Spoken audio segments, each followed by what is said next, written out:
আমার বান্দা, ওমা খালাকতুল জিন্না ওয়াল ইনসা, আমি আল্লাহ সৃষ্টি করেছি জিন এবং মানুষকে ইল্লা লিয়াবুদুন, একমাত্র শুধুমাত্র আমি আল্লাহর দাসত্ব করার জন্য। সুবহানাল্লাহ।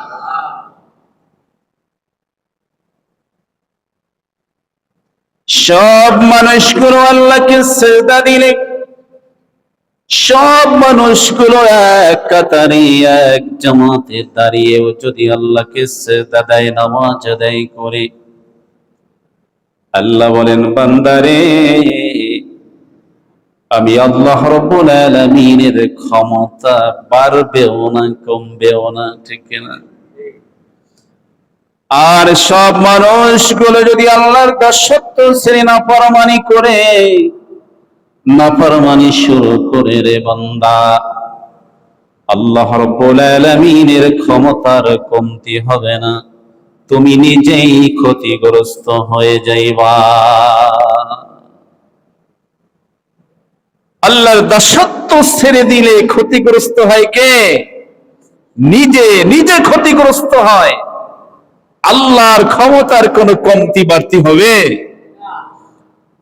এজন্য আল্লাহ রাব্বুল আলামিন দোয়া শিখিয়ে দিয়েছেন, রব্বানা যালামনা আনফুসানা ওয়া ইল্লাম তাগফির লানা ওয়া তারহামনা লানাকুনান্না মিনাল খাসিরিন। সবাই উচ্চারণ করেন, রব্বানা যালামনা আনফুসানা ওয়া ইল্লাম তাগফির লানা ওয়া তারহামনা লানাকুনান্না মিনাল খাসিরিন। সুবহানাল্লাহ।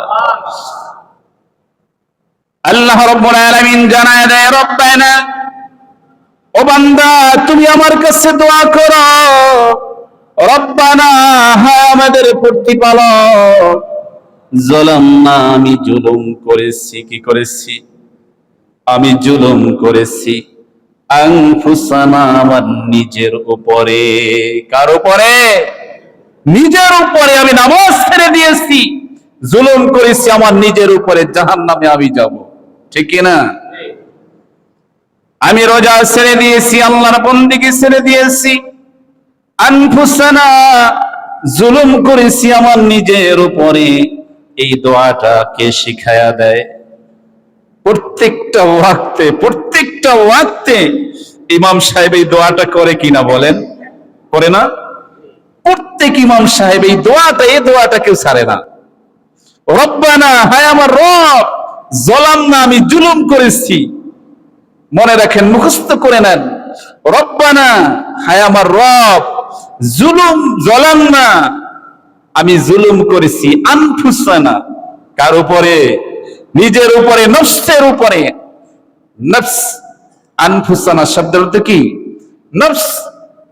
যত গুনাহ, যত পাপ, যত যা কিছু হয় এই নফসের কারণে,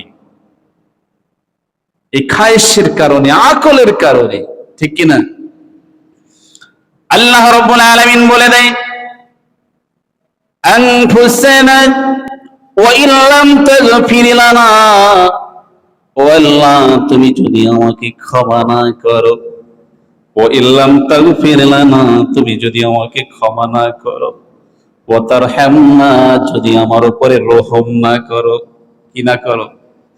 ওয়া তারহামনা, যদি তুমি আমার উপরে রহম না করো, লানাকুনান্না মিনাল খাসিরিন,